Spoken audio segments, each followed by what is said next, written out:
നമസ്തേ പ്രിയമുള്ള പ്രേക്ഷകരെ, നാം ഇവിടെ ചർച്ച ചെയ്യുന്നു ശ്രീ മേൽപ്പത്തൂർ നാരായണ ഭട്ടപാദനാൽ വിരചിതമായ നാരായണീയത്തിലെ പൃഥുചരിതമെന്ന 18ാമത്തെ ദശകത്തിലെ 6ാമത്തെ ശ്ലോകം.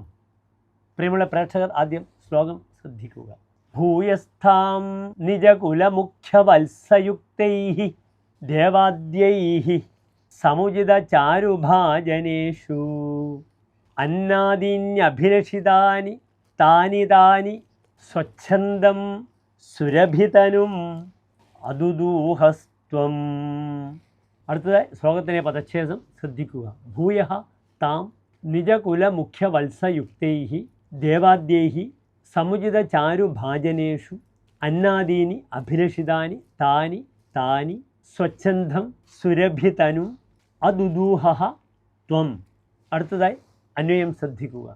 ഭൂയഃ നിജകുലമുഖ്യവത്സയുക്തൈഃ ദേവാദ്യൈഃ സമുചിതചാരുഭാജനേഷു യാനി അന്നാനി അഭിലഷിതാനി താനി സുരഭിതനും ത്വം സ്വച്ഛന്തം അതുദൂഹഃ.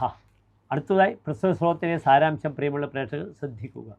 അനന്തരം പൃഥു നാമധേയനായി പ്രശസ്തനായ പ്രകീർത്തിക്കപ്പെട്ട ഭവാൻ അതതു കുലമുഖ്യന്മാരെ പശുക്കുട്ടികളായി സങ്കൽപ്പിച്ച് ദേവാദികളെ കൊണ്ട് അവരവർക്ക് ചേർന്ന മനോഹരങ്ങളായ ഭാജനങ്ങളിൽ, പാത്രങ്ങളിൽ അവർക്കിഷ്ടപ്പെട്ട ഭോജ്യങ്ങളായ ആഹാര പദാർത്ഥങ്ങൾ പശുസ്വരൂപിണിയായ ഭൂമിദേവിയിൽ നിന്നും കറന്നെടുപ്പിക്കുകയും ചെയ്തു എന്ന് സാരം. നമസ്തേ.